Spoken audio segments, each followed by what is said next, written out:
You've probably picked up your phone more than 100 times today, and every single time a small part of you was hoping for something. A like, a message, a little hit. That's not weak willpower, that's a slot machine.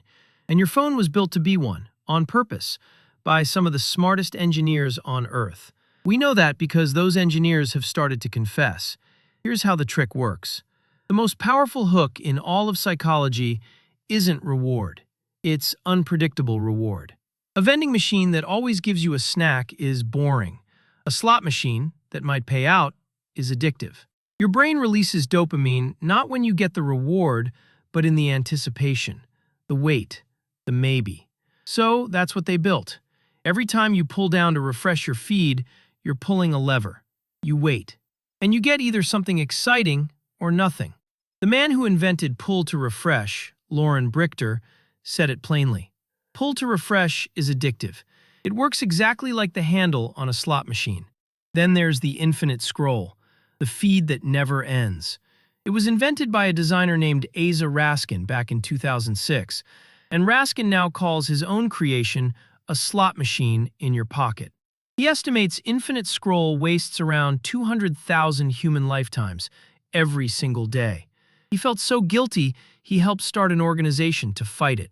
Why does an endless feed matter so much? Because a slot machine works best when there's no natural place to stop. The moment you'd have to make a decision to keep going, turn a page, click next, is the moment you might put it down. So they removed the stopping points. The feed just flows forever, and you keep pulling the lever without ever once deciding to. And the notifications? That little red badge, the buzz in your pocket. A notification triggers a dopamine response in your brain in about 1/10 of a second, faster than you can consciously think. Red, by the way, is the color of alarm. They did not pick it by accident. Now, you might think this is a conspiracy theory. It isn't. The people who built these machines have said it out loud. Sean Parker was the founding president of Facebook. Here is what he said about the like button and the feed he helped create.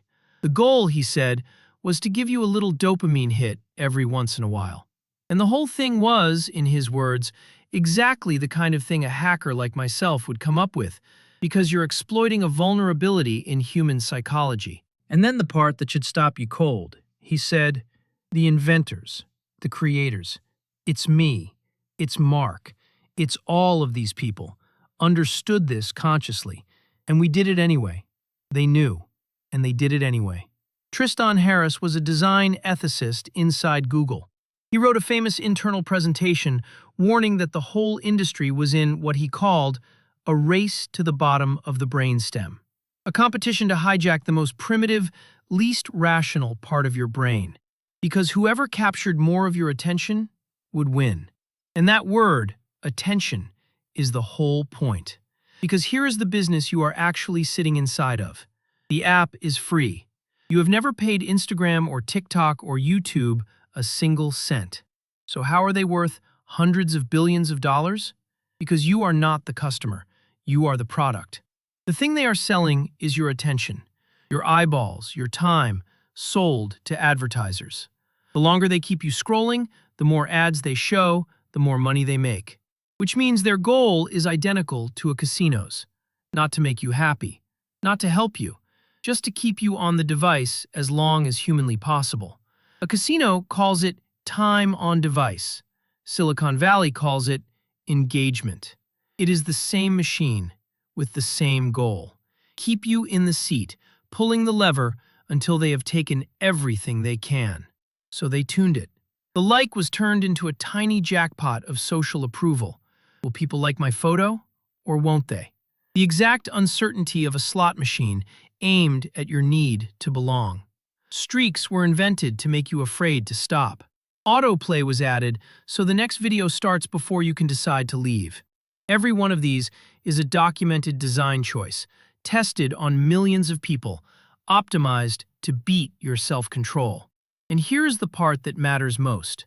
You probably feel a little bad about how much you're on your phone, like it's a personal failing, a lack of discipline. It isn't. You are one person with one ordinary brain going up against thousands of the most talented engineers in the world, backed by billions of dollars, whose entire job is to defeat your willpower. They run experiments on you that you can't see. They know exactly which color, which sound, which delay keeps you scrolling. It was never a fair fight. You were never going to win it with willpower, because it was designed so that you couldn't. That is not an accident you fell for. It is a machine that was built deliberately to capture you, by people who understood exactly what they were doing and, in their own words, did it anyway. The slot machine isn't in the casino anymore. It's in your pocket. It's in your hand right now. And you're not the player. You're the payout. That's the catch.